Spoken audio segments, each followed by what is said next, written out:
नमस्कार, तुम्ही आत्तापर्यंत पाहतच आला आहात आपल्या ईशा क्रिएशनचं कलेक्शन। तर चला मग आज तुम्हाला मी दाखवते आपल्या ईशा क्रिएशनमध्ये कसं मॅन्युफॅक्चर होते।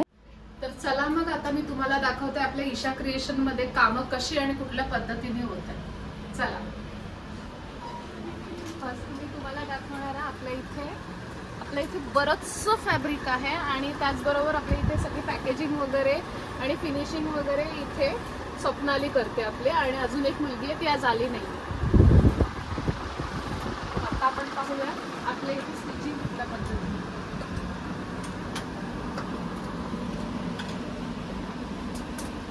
आपल्या ईशा क्रिएशन मध्ये सगळं मॅन्युफॅक्चर इन हाऊस होतं आणि आपण इथेच सगळं करतो। आपले सगळे कारागीर आहेत, इथे आपल्याकडे एम्ब्रॉयडरी होते, इथे आपल्याकडे कटिंग मास्टर आहेत, नावे हे सगळं कटिंग करतात। आपलं किड्स कलेक्शन आणि रेडीमेड ब्लाउजेस वगैरे आणि कस्टमरचं सगळं कलेक्शन आपले वसीम मास्टर करतात। त्याच्यानंतर आपण एकूणच मी दाखवते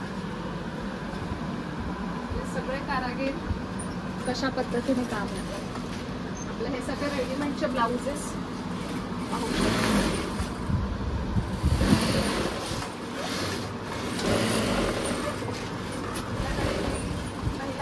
सुद्धा आहेत, ते सुद्धा खूप छान पद्धतीने काम करतात। तुम्ही पाहू शकता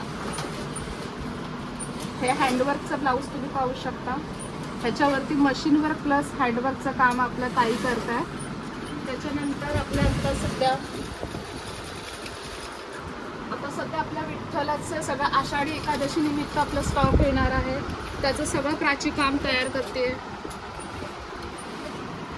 आणि आपल्या ह्या वर्कशॉपमध्ये तुम्ही पाहू शकता आपल्याकडे सगळं फॅब्रिक इन हाऊसच आहे आणि इन हाऊसच आपलं सगळं काम होतं। आणि तुम्हाला आपलं हे कसं वाटलं, काम कसं वाटतंय ते एकदा आम्हाला कमेंट करून नक्की सांगा। थँक्यू।